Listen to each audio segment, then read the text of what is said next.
Hi అండి, welcome to cook to easy. ఈరోజు మనం చూడబోతున్న రెసిపీ సొరకాయ పాల్ కర్రీ అండి. చాలా సింపుల్గా చేయొచ్చు. రండి, ఈ కర్రీ చేయడానికి ఏమేమి కావాలి, ప్రాసెస్ ఏంటి అనేది చూసిస్తాం.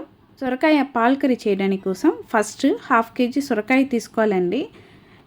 చాలా లేతగా ఉన్నట్టు తీసుకోవాలి. మనం స్కిన్ ఒకటి తీసేసి లోపల ఉన్న ఈ వైట్ పార్ట్తో సహా కట్ చేసి పెట్టుకోవాలండి. ఇది ఫస్ట్ ప్రాసెస్. కారంకు తగినట్టు మిర్చి, కొద్దిగా కరివేపాకు, 1 టీ స్పూన్ అంత జీలకర్ర అండి. ఇప్పుడు పొయ్యి మీద ఒక కడాయి పెట్టుకోండి. దాంట్లో 2 టీ స్పూన్ అంత ఆయిల్ వేయండి. ఆయిల్ అనేది బాగా వేడి అయిన తర్వాత మనం 1/2 టీ స్పూన్ అంత ఆవాలు వేసి బాగా ఫ్రై చేసుకోవాలండి. ఆవాలు ఫ్రై అయిన తర్వాత మనం తీసి పెట్టుకున్న కరివేపాకు, పచ్చిమిర్చి, అలానే జీలకర్ర ఇవి అన్నిటినీ ఆయిల్లో వేసి ఫ్రై చేసుకోవాలి. ఇలా ఫ్రై చేసుకున్న ఈ సమయంలోనే 1/2 టీ స్పూన్ అంత పసుపు కూడా ఈ ఆయిల్లోనే వేసి ఫ్రై చేసుకోండి. ఇలా ఫ్రై చేసుకున్న తర్వాత మనం కట్ చేసి పెట్టుకున్న ఈ సొరకాయని మనం ఈ బౌల్కు మార్చుకోవాలండి.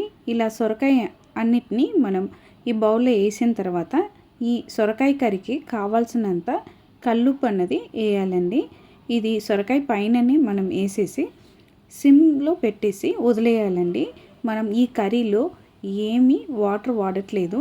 లేత సొరకాయ తీసుకున్నాం కాబట్టి దాంట్లో ఉన్న వాటర్తోనే ఇది కుక్ అయ్యి దగ్గరికి వస్తుందండి. చూడండి, ఒక 7 మినిట్స్ తర్వాత మనకు సొరకాయ అన్నది ఉడకడం స్టార్ట్ అయ్యి ఇలా తక్కువ అయింది. ఇంకా మనం ఒక 4 to 5 మినిట్స్ కుక్ చేసామంటే మనకు సొరకాయ అనేది చాలా దగ్గరికి వచ్చేస్తుంది అండి.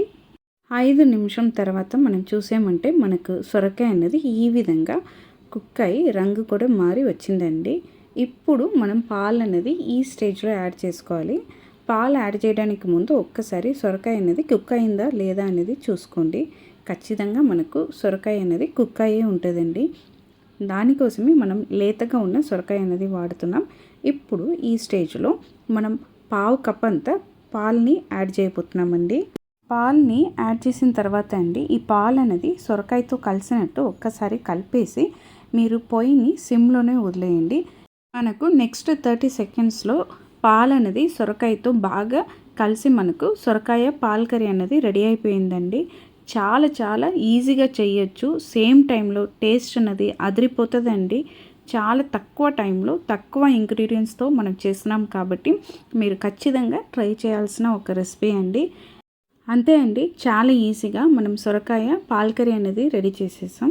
మీరు కూడా సేమ్ కొలతలతో ఇంట్లో ఒక్కసారి ఈ సొరకాయ పాల్ కర్రీ అనేది ట్రై చేసి చూడండి, టేస్ట్ చేసి చూడండి. మీరు ఖచ్చితంగా ఇష్టపడతారండి.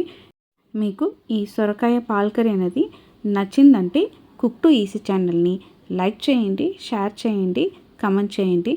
తప్పకుండా మన కుక్ టు ఈజీ ఛానల్ని సబ్స్క్రైబ్ చేయండి. బాయ్ అండి.